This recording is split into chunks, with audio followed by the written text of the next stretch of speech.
gusto estar aquí. Cuando llegué hace 2 años, como decía Quique, llegamos también con una cara más o menos contenta, ¿no? Aparentando estar bien, así es que no sé cómo vienes tú. Yo hace 2 años veníamos bastante mal. Yo diría que ya veníamos, se nos venía como cayendo el matrimonio como arena entre los dedos, ¿no? Ya sabíamos que era lo último que nos podía suceder, ya si de esta no salíamos, ya se acababa todo ahí, ¿no?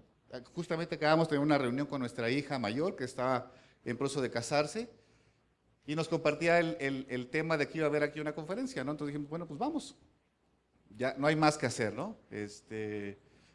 ¿Y qué les puedo decir? Después de 2 años, básicamente la gracia de Dios ha sido increíble en nuestro matrimonio. Si bien aspiras a que sea perfecto, sabes que nunca lo va a ser, pero por su gracia se sostiene. Y lo que yo puedo decir es que Dios es bueno. Mis hijos lo pueden ver después de 2 años y medio más o menos, donde ellos también fueron producto de muchos años de conflictos y muchos años de equivocaciones, sobre todo de parte mía, y gracias a Dios Él tuvo misericordia, ¿no? Le creímos a Él, decidimos obedecerle y ahora pues nos permite ser y vivir una experiencia de matrimonio diferente, con retos todos los días, pero por su gracia distinto, ¿no? Entonces no sé cómo vengas tú, probablemente vengas con esa misma sonrisa aparentando que está todo súper padre, pero en el fondo está que se cae, o tal vez vienes bien para reforzar cosas, ¿no? El tema es que Dios te ayude. Entonces, vamos a comenzar. El tema es el propósito de Dios para el matrimonio, según Génesis 2. Amado Señor, gracias en esta hora porque tú eres bueno, gracias por la oportunidad que nos das a todos de estar aquí, para compartir y para ser edificados con tu palabra, Señor, sobre un tema en el que a todos nos preocupa. Si bien creemos que hay muchas opciones para poder encontrar redención y salvación para nuestro matrimonio, Señor, al final no podemos pensar y solamente nos queda reconocer que la única solución eres tú. Gracias porque tu palabra sigue viva y vigente y porque por ella podemos encontrar la redención para nuestra vida. Te rogamos que tú dirijas y que tu Espíritu Santo sea el que redarguya y que tu palabra sea la que fluya, Señor, y no seamos nosotros. Como te lo pido en Jesucristo, mi Señor. Amén. Muy bien, entonces, partimos de algo y para iniciar, porque yo sé que puede ser que vaya aquí personas que vengan por primera vez y que tal vez nunca hayan estado en una iglesia, ¿no? Entonces partimos de un elemento primero, un elemento de fe. Y ese creemos que toda la Escritura es inspirada por Dios, ¿no? Como dice 2 de Timoteo 3, 16 y 17, y útil para enseñar, para redarguir, para corregir y para instruir en justicia, a fin de que el hombre de Dios sea perfecto, enteramente preparado para toda buena obra. Esa es nuestra premisa. Estamos aquí por fe, ¿no? Y creemos que su palabra es la que nos va a alimentar. O sea, no venimos a hablar de la experiencia de nadie, sino de lo que la Biblia dice con respecto a lo que el matrimonio es y para lo que es. Entonces, vamos a hablar acerca del origen y de su propósito, ¿no? Entonces, ahora sí, les voy a pedir que por favor se vayan a Génesis 1, y aunque el texto que vamos a trabajar es Génesis 2, vamos a ver Génesis 1, 26 al 28 solamente como una parte muy breve de introducción respecto del contexto de lo que está sucediendo en ese momento en la creación. ¿Sí? Están todos en Génesis 1, 26 y 27. Y bueno, el contexto básicamente es que Dios está creando, ¿no? Él es el que crea de la nada lo que existe. Y nuestro matrimonio no es la excepción. Entonces dice el 26, entonces dijo Dios, hagamos al hombre a nuestra imagen conforme a nuestra semejanza. Y ahí subrayo en rojo, dijo, porque es su palabra, ¿sí? Y dice, hagamos al hombre conforme a nuestra imagen, conforme a nuestra semejanza. Y señoré en los peces del mar, en las aves de los cielos y en las bestias, y en toda la tierra, y todo animal que se arrastra sobre la tierra. Y creó Dios al hombre a su imagen. A imagen de Dios lo creó, varón y hembra los creó. Y los bendijo Dios y les dijo, fructificad y multiplicaos, llenad la tierra y sojuzgadla, y señoread en los peces del mar, en las aves de los cielos y en todas las bestias que se mueven sobre la tierra. Entonces, los primeros elementos que yo quisiera compartir con ustedes sobre este tema es 3 consideraciones importantes, ¿no? Dios nos crea semejantes a Él, Dios crea al hombre varón y hembra para posteriormente unirlos y los bendijo. Dice, y les dio tarea, les dio un propósito, ¿no? Dice, llenar la tierra y sojuzgarla y señoread, y una serie de actividades que les puso como un propósito para que fuera útil. O sea, el matrimonio fue creado para que fuera útil para algo y ahorita vamos a hablar sobre eso. Y cuando dice hagamos, ¿sí? Porque no dijo hagan, ¿sí? Dijo hagamos conforme a nuestra semejanza. Básicamente lo que está diciendo ahí la palabra es que nos está dando un atributo al hombre que le pertenece a Dios, que es nos hace conforme a Él, es decir, estamos creados bajo un modelo perfecto del diseño del Creador. Y el matrimonio no es la excepción. Si Dios nos crea a nosotros y nosotros somos quien forma el matrimonio, pues entonces somos parte de esa creación perfecta. Y también nos crea para unirnos, ¿no? Entonces, cuando Él crea, nos crea semejantes a Él, varón y hembra, y con un propósito de unirnos. Ahora bien, si crear es idear, ¿sí? Si crear es hacer algo, entonces Dios nos ideó. Y en ese sentido también tenemos que entender que el matrimonio no es una equivocación, no es una mala idea como mucha gente piensa, ¿no? No es una cruz, ¿no? Como por ahí dicen, ¿no? Ahora sí llevas tu cruz, compadre, ¿no? Entonces ahí vas cargando con tu cruz. No es una cruz, no es un matricidio como mucha gente dice, ¿no? O sea, estamos hablando de una idea perfecta. Dios creó al matrimonio con un propósito y lo hizo por su palabra. Entonces, ese es como que el primer sentido que yo quisiera antes de que entremos a Génesis 2, que entendamos que es producto de una palabra creadora. Y si entendemos que Dios creó y que Dios nos creó, entonces también entendemos que tenemos un propósito, ¿no? Nos creó para su gloria, y comentaba eso justamente Chuy ahorita que estábamos alabando. Somos creados para su gloria, como dice Romanos 11:36, porque de Él y por Él y para Él son todas las cosas, a Él sea la gloria por los siglos. Amén. Al final de cuentas, lo que Dios hace, lo hace para su gloria, el matrimonio no es la excepción. Entonces hay un origen en Él y hay un propósito en Él. Por tanto, si pensamos que vivir de una forma diferente es lo correcto, estamos simplemente pensando en una forma disfuncional. ¿Por qué? Porque el matrimonio no está creado para pasarla bien. El matrimonio no está creado para estar bien. Si tú crees eso, que el matrimonio está creado para pasarla bien o para estar bien, y además te conformas con esa idea, estás no solamente equivocado, sino un riesgo muy alto. El matrimonio no es un tema de confort, como muchos creíamos o creíamos antes, ¿no? Yo me junto con alguien para estar bien, porque necesito estar acompañado de alguien para estar completo, para pasarla a gusto y nada más. Entonces, si esa es tu percepción del matrimonio, déjame decirte que no es la razón por la cual lo creó, no es un tema de confort, porque hay muchísimo más que eso en los propósitos de Dios, y eso lo vamos a ver un poquito en Efesios más adelante. Sobre todo si se trata de un matrimonio entre creyentes, todavía más. O sea, no podemos pretender pensar que sea solamente la idea pasarla bien. Dios tiene planes muy concretos para todo eso del matrimonio. Y lo vamos a ver en Efesios. Sin embargo, tristemente en nuestro tiempo, y es una cosa que tal vez muchos son más conscientes o somos más conscientes o éramos menos o más conscientes de esta situación, es el abismo que existe entre la visión del matrimonio y la visión bíblica que tenemos hoy. Porque, por ejemplo, si nosotros tratamos de medio ubicar cuál es la visión del matrimonio en el tiempo, que no es la Biblia, en nuestro tiempo actual, básicamente el matrimonio, si dijéramos cuáles son sus tres principios básicos que maneja el mundo, es básicamente su ídolo principal es el ego. El matrimonio es centrado en sí mismo, como si lo más importante fuera conservar el matrimonio para que jale, ¿no? Su doctrina principal es la autonomía. O sea, con mi matrimonio no se meta nadie, porque yo decido qué es lo que hago, a menos de que esté para el perro, y entonces sí todo el mundo venga y ayúdeme, ¿no? Pero mientras tanto, nadie se meta con mi matrimonio porque mi matrimonio lo controlo yo, ¿sí? Y su principal acto de adoración básicamente es el entretenimiento, o sea, pasarla bien, ¿no? Buscar opciones para pasarla bien. Entonces está el tema de la recreación, como si fuera lo más importante, está el tema de buscar otros mecanismos que me ayuden a mantener mi matrimonio a flote, ¿sí?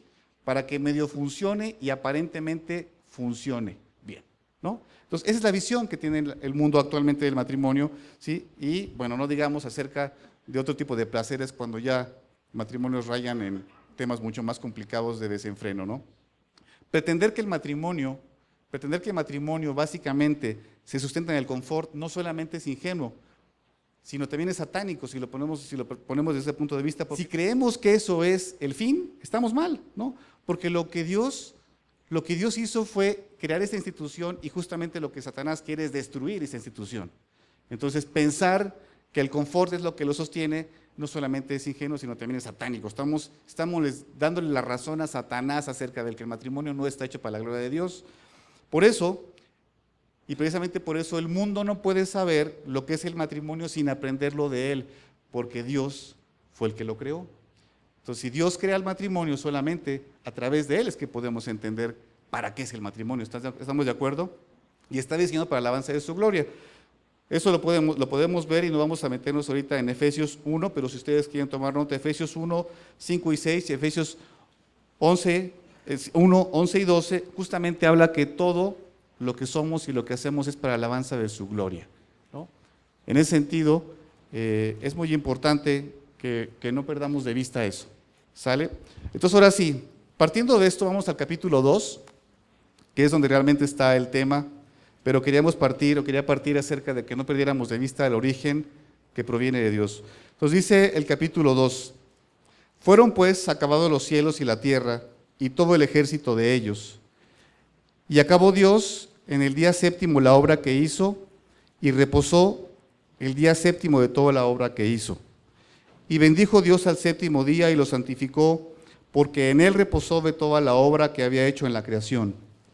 Estos son los orígenes de los cielos y de la tierra cuando fueron creados el día que Jehová hizo los cielos y la tierra. Y el 5, toda planta del campo antes de que fuese en la tierra y toda hierba del campo antes de que naciese, porque Jehová Dios aún no había hecho aún llover en la tierra, ni había hombre para que labrase la tierra, sino que subía de la tierra un vapor el cual regaba toda la faz de la tierra. Entonces Jehová Dios formó al hombre del polvo de la tierra y sopló en su nariz aliento de vida, y fue el hombre un ser viviente. Temas importantes aquí es formó, del verso 7, y sopló. Y aunque ya hablamos un poco acerca de la creación, Dios básicamente cuando creó al hombre le sopla aliento de vida, ¿sí? Y es como cuando uno le sopla un fuego, si tú eres de esos que has sido alguna vez Boy Scout y sabes que para que el fuego se avive hay que echarle aire, o si eres medio piromaníaco también y te gusta quemar cosas, entonces sabes que si le echas airecito se prende más. Sabemos que eso fue lo que hizo justamente Dios, soplar al hombre aliento de vida para que fuera un ser viviente. El matrimonio en esencia básicamente es lo mismo, es una creación, es una institución viva en él. Y justamente el propósito de esta conferencia o esas conferencias, que son las que vas a ver ahorita más adelante, es justamente ayudarnos a entender esto, ¿no? Y nuestra oración justamente es esa, es que podamos entender que Dios es el creador del matrimonio y que es una institución que solamente puede estar viva en él, ¿no? De tal manera que si tu matrimonio en este momento está convulsionando, está muerto o está ya a punto de petatear, que entiendas que solamente Él es el que lo puede rescatar, como lo hizo con el mío, como lo ha hecho como el de muchos otros que han compartido esta misma experiencia. Entonces ese es el punto que buscamos aquí.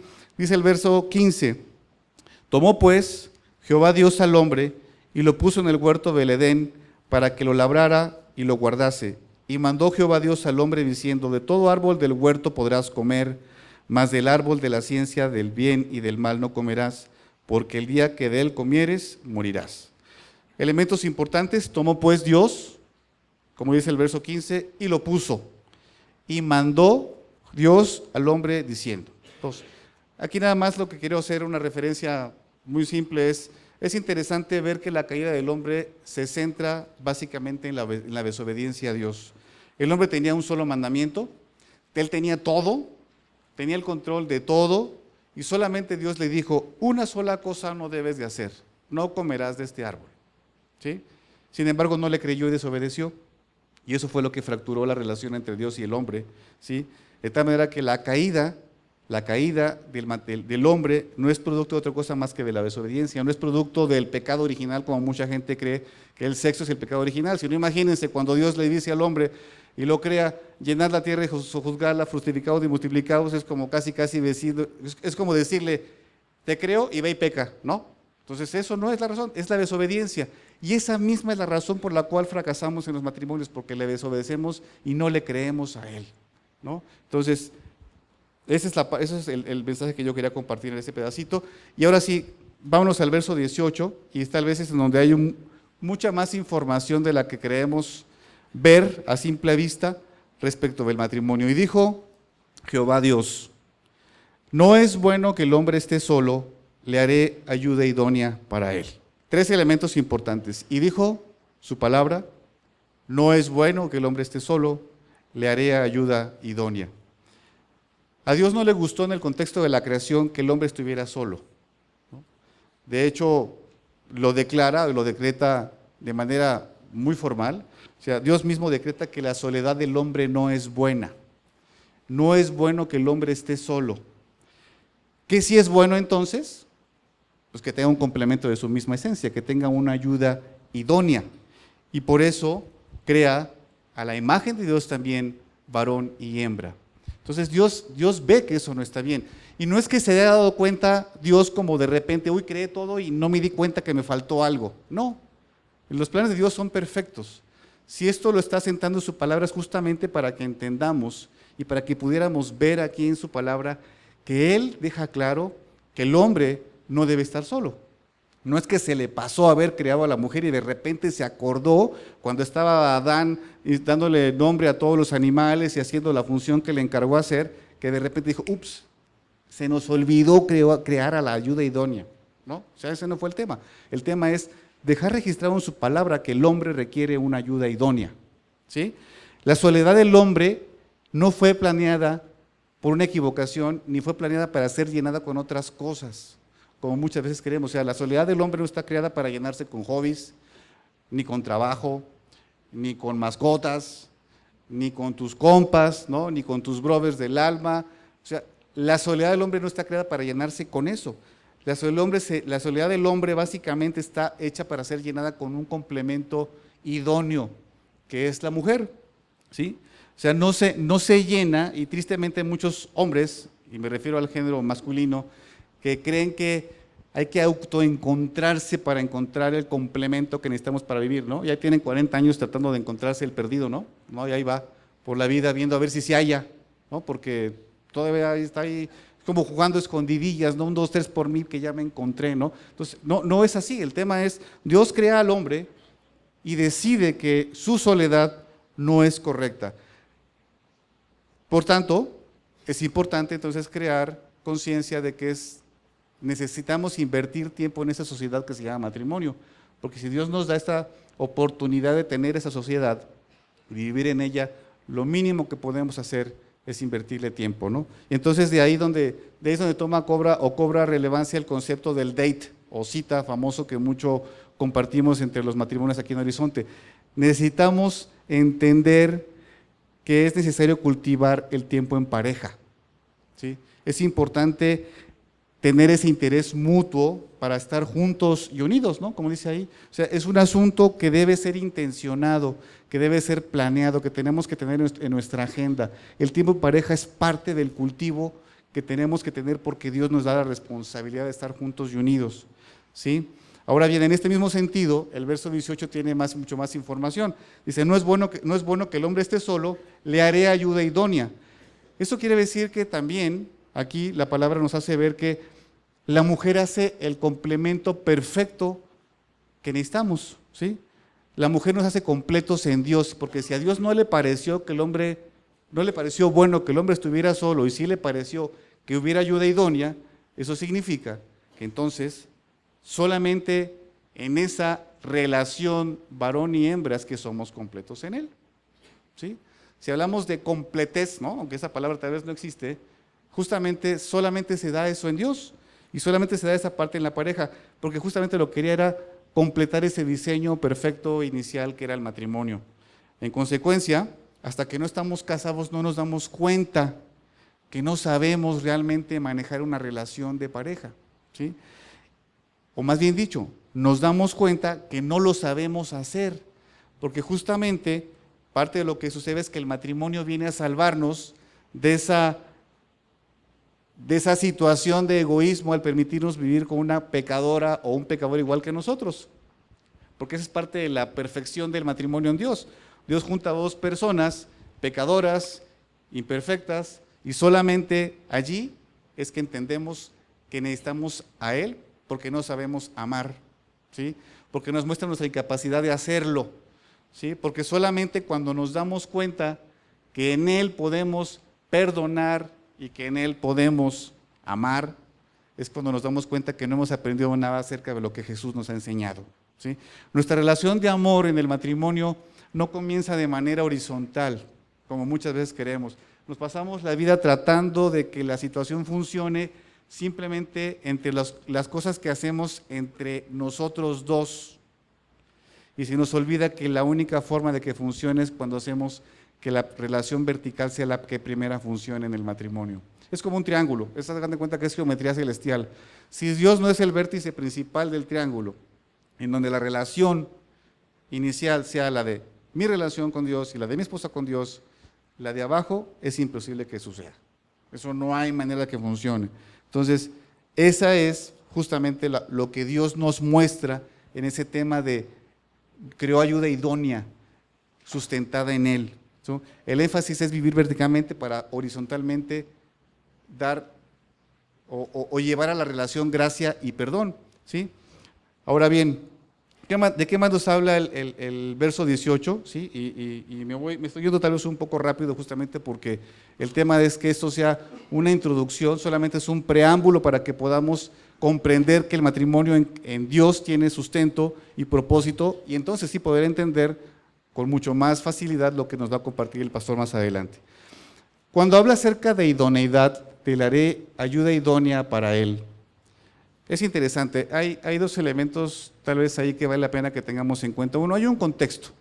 Dios crea al hombre, le da una función y lo pone a chambear, por decirlo así, ¿no? Dice, ve y ve con los animales y dale el nombre que tienen que tener y lo que Génesis nos explica.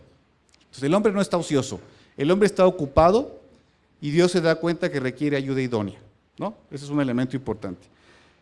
Entendemos que solamente en la mujer, el hombre encuentra realmente el estado completo en Dios. Pero ¿qué significa esto del asunto de la idoneidad? Yo les voy a leer una definición muy sencilla que encontré, me pareció bastante pertinente. Dice, idoneidad significa que reúne las condiciones necesarias u óptimas para una función o fin determinado. Va de nuevo. Algo que reúne las condiciones necesarias u óptimas para una función o un fin determinado. Es decir, el concepto de idoneidad es un concepto absoluto, o sea, no se habla de grados de idoneidad, ¿sí? No soy más idóneo o menos idóneo, soy idóneo porque cumplo con la idea de algo que era requerido previamente para completar, ¿sí? O sea, no es sinónimo de apto, no es sinónimo de adecuado, incluye ser adecuado, incluye ser apto, pero es distinto. La idoneidad es un término absoluto, o se es idóneo o no se es idóneo, de acuerdo con lo que… Y además, de esta forma podemos entender que no existe la posibilidad más remota de que la mujer sea reemplazada por otra cosa en el matrimonio. Cuando hablamos de ayuda idónea es porque tiene que ser solamente la mujer la que complete la relación del hombre. Por otra parte, en el tema de idoneidad tenemos que ser muy cuidadosos. Cuando leemos Proverbios 30, les voy a pedir que vayamos rápidamente a Proverbios 30, 10 al 31, y lo vamos a ver de manera muy rápida. El tema de la idoneidad es muy interesante porque en el contexto de la completez, como diríamos por ahí, de que solamente en la mujer podemos ser completos en Dios, también hay un tema importante. Creo que muchos han leído este pasaje es Proverbios 31, en el verso 10, donde habla acerca del elogio de la mujer virtuosa. Dice, mujer virtuosa, ¿quién la hallará? Porque su estima sobrepasa largamente a la de las piedras preciosas. El corazón de su marido está en ella confiada y no carecerá de ganancias. Le da ella bien y no mal todos los días de su vida. Busca lana y lino y con voluntad trabaja con sus manos. Es como nave de mercader, trae su pan de lejos. Se levanta aún de noche y da comida a su familia y raciona a sus criadas. Considera la heredad y la compra y planta viña del fruto de sus manos. Ciñe sus fuerzas ciñe de fuerza sus lomos y esfuerza sus brazos. Ve que van bien sus negocios, su lámpara no se apaga de noche. Aplica su mano al uso y sus manos a la rueca. Alarga su mano al pobre y extiende sus manos al menesteroso. No tiene temor de la nieve por su familia, porque toda la familia está vestida de ropas nobles.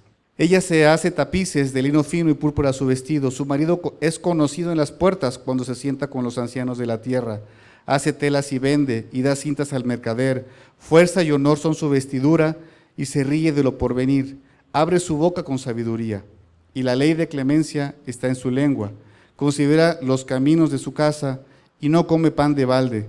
Y se levanta a sus hijos y la llama bienaventurada, y su marido también la alaba. Muchas mujeres hicieron el bien, mas tú sobrepasas a todas. Engañosa es la gracia y vana la hermosura. La mujer que teme a Jehová será alabada. Dadle del fruto de sus manos y alábenla en las puertas de sus hechos. Es interesante porque cuando hablamos de idoneidad y cuando Dios nos muestra en Génesis que creaba a la mujer como el complemento perfecto para el hombre y habla de ayuda idónea, también podemos entender lo que nos dice Proverbios aquí, ¿no? Y es interesante porque aquí no vemos que la ayuda idónea es una ayuda telenovelera, comadresca o etcétera, ¿no? Es una mujer ocupada, ¿cierto? Una mujer que es complemento para su marido en el llamado en el que está. Entonces, mujeres, no pierdan el ser sensibles a su llamado de idoneidad conforme al llamado que Dios le ha dado a su esposo, no solamente en el ámbito secular, sino sobre todo en el espiritual, porque lo que tienen que tener muy claro y orarle al Señor es, ¿cuál es la idoneidad a la que soy llamada para que mi marido sea completo en este matrimonio que Dios nos ha dado para sostener, ¿no? Y hombre, no le pongas demasiado macho a la idoneidad de tu esposa, porque a veces justamente por falta de visión o falta de ser guiados por el Espíritu Santo, a veces no entendemos cuál es el llamado que Dios le está dando a nuestra esposa en la idoneidad y no podemos tampoco limitar lo que el Espíritu quiere. Entonces, tenemos que entender que Dios crea a esta pareja para ser un complemento perfecto, ¿sí? En una condición de ocupación.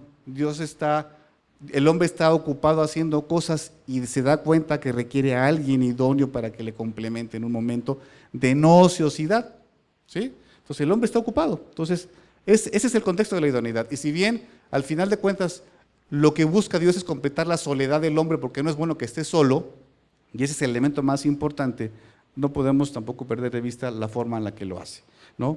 Dice el verso 19, y Jehová Dios formó pues de la tierra toda bestia del campo y toda ave de los cielos, y los trajo a Adán para que viese cómo los había de llamar.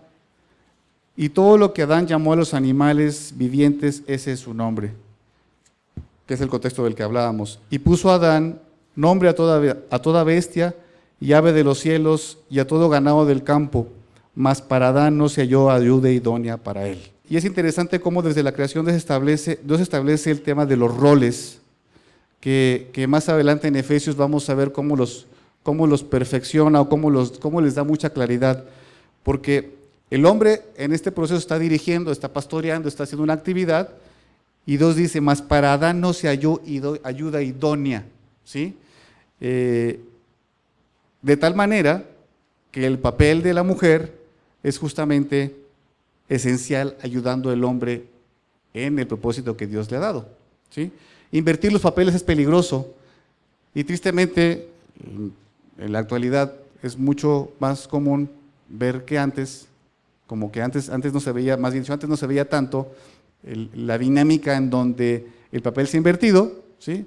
Y funciona completamente diferente, ¿no? Entonces el rol de líder, el rol de sostén, el rol de guía espiritual lo lleva la mujer, porque el hombre se ha puesto en una postura cómoda en la que no asume su responsabilidad y las cosas no funcionan bien. Y eso no fue lo que Dios creó. Entonces no pretendamos que jalen las cosas bien cuando no nos sujetamos a lo que Dios creó. Y aquí está la palabra muy claro, ¿sí?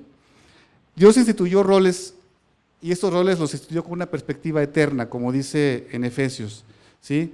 Y les voy a pedir que por favor nada más tengan ahí en su mano Efesios 5, no lo vamos a leer, pero quiero que lo tengan ahí nada más a la mano para que vayan entendiendo por qué el tema de los roles tiene una perspectiva eterna.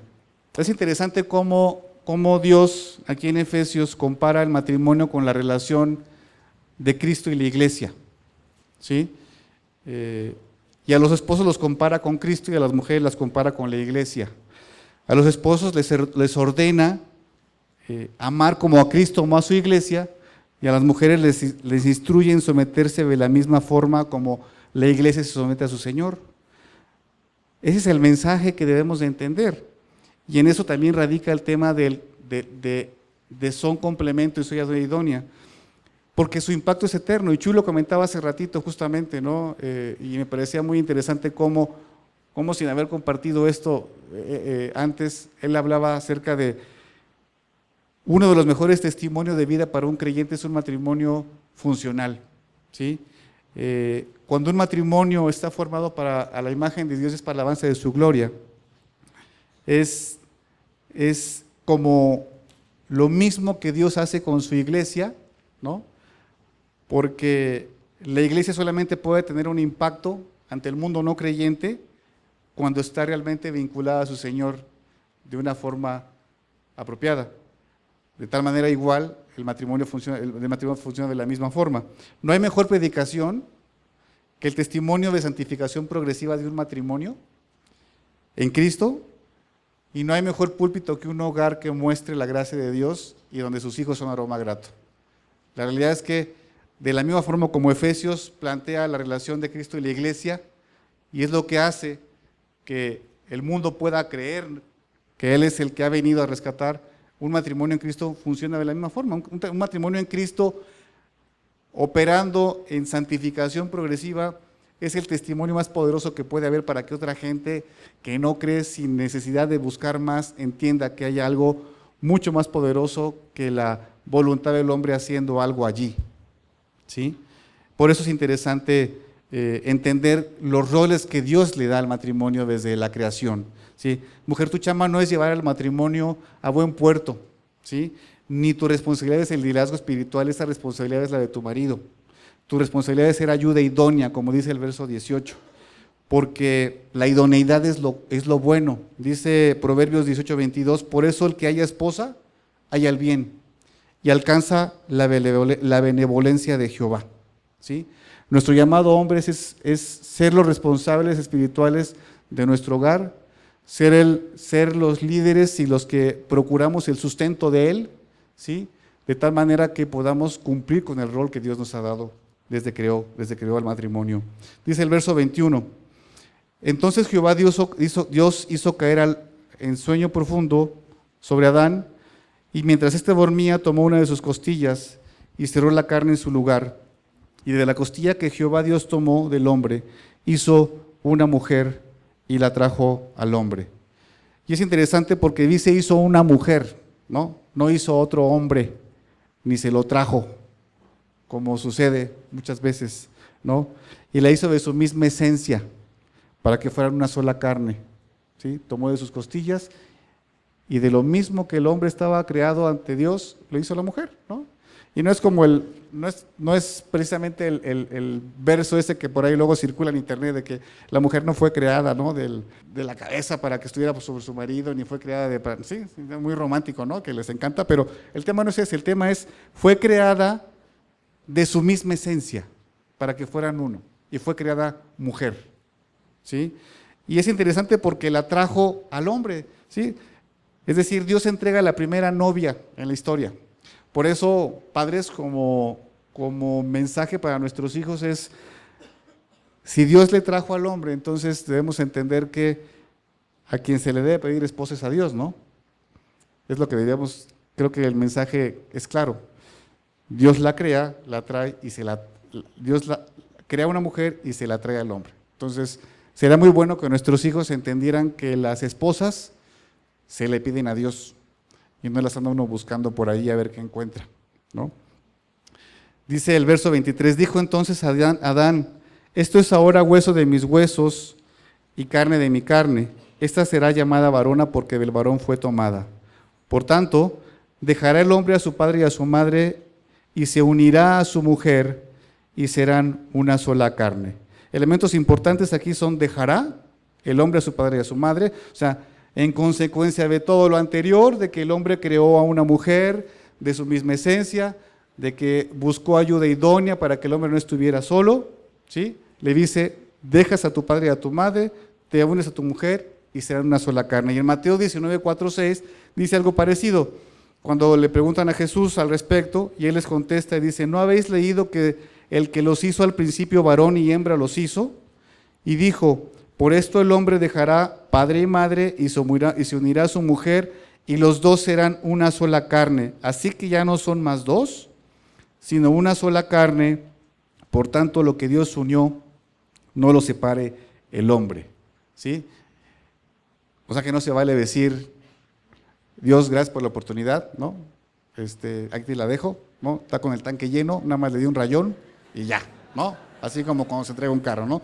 No, o sea, él nos dice, porque además ese no lo separa el hombre, pensamos que es un individuo por fuera de la relación. O sea, cuando se refiere no lo separa el hombre, no está hablando a nosotros. O sea, no te encargues de destruir tu matrimonio. ¿Sí? 3 elementos con base en el texto anterior, importantes, de un matrimonio saludable según Génesis y según el verso 24 son los siguientes, un matrimonio sano requiere independencia, ¿no? Por eso dice dejará. Dios dice que es necesario que el hombre deje a su padre y a su madre y se una a su mujer, porque se requiere autonomía para manejar el hogar. O sea, si Dios hubiera supuesto que era necesario, entonces hubiera creado un modelo de matrimonio diferente. Pero dice, dejará al hombre a su padre y a su madre, es decir, requiere independencia. Crea un hombre y una mujer. Otro tipo de mix no es bíblico, ¿no? No importa que el mundo lo pinte de otro color, ¿no? O no lo pinten arcoíris, ¿no? O sea, no es hombre y mujer. Y dice, y serán una sola carne. Se trata de estar juntos y unidos. No se trata de relaciones con habitaciones diferentes, no se trata de relaciones con convivencia solamente existencial, ¿no? Y serán una sola carne. Entonces, si en tu matrimonio alguna vez estas cosas no funcionan bien, tienes que revisar, porque entonces quiere decir que no está funcionando conforme a lo que Dios dice en su palabra y no está siendo funcional. Necesitas independencia, necesitas estar unido a tu esposa en una sola carne, ¿sí? Y cohabitar en esa armonía de idoneidad de la cual Dios nos habla, ¿no? Y esto es un misterio interesante, ¿no? Por eso, cuando hablábamos de lo que decía Efesios, ¿no? de que Cristo deja a su Padre, toma a la iglesia como su novia y da su vida por ella, es lo mismo que nos pide Dios a nosotros que hagamos con nuestro hogar, ¿no? Por eso el permanecer casado no se trata solamente de estar enamorados, sino de cumplir con el compromiso que tenemos ante Dios. Si solamente fuera un asunto de amor, hace rato mucha gente hubiera dicho, pues ya se me acabó, ¿no? Y eso no es el punto, ¿sí? Y finalmente en el verso 25, ya para terminar, dice el verso 25, y ambos estaban desnudos, Adán y su mujer, y no se avergonzaban. ¿Por qué? Porque lo opuesto a vergüenza es confianza. Y justamente lo que Satanás quiere destruir en un matrimonio es la confianza. Porque en la medida que no hay confianza, entonces nos avergonzamos y perdemos la armonía, ¿sí? Si no hay nada de qué avergonzarnos, entonces hay confianza, ¿sí? Y justamente lo que Satanás quiere meter en el matrimonio es pecado y culpa, cuando lo que tiene que haber es santificación, ¿sí? Y perdón, para que entonces funcione conforme Dios opera en la vida de cualquier persona. La confianza, por lo tanto, no viene de lo que hacemos para crear confianza, sino viene justamente de lo que Dios hace en nosotros, porque solamente Él nos hace dignos a través de su perdón. Entonces, nuestra confianza no puede venir otra cosa más que Dios. Entonces, básicamente, si vemos, en resumen, el matrimonio tiene un origen en Dios, ¿sí? Y es tal vez el mensaje que me gustaría que ustedes se quedaran, es Dios lo creó a su imagen, ¿no?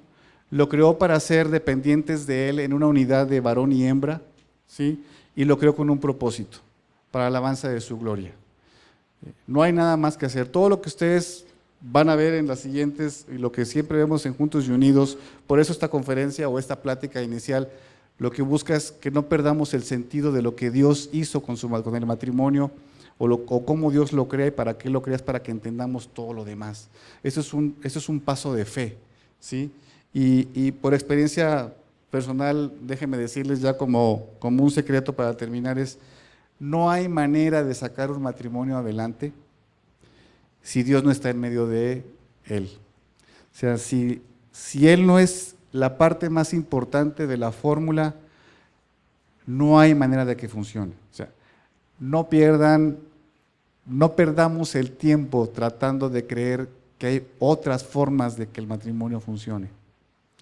Yo se los digo por experiencia, de muchos años. Si Dios no es la parte más importante de la fórmula, o el elemento más importante, eso no jala, ¿sí? Pero tristemente no lo creemos así, y podemos pasar años y años creyendo que podemos buscar soluciones y no la hay. Por eso, cuando dice su palabra en Hebreos 4:16, que dice: acerquémonos confiadamente al trono de su gracia para alcanzar misericordia y hallar gracia para el oportuno socorro, es justamente porque Dios nos dice: vengan para acá. Solamente aquí podemos encontrar la salvación de nuestros matrimonios, ¿no?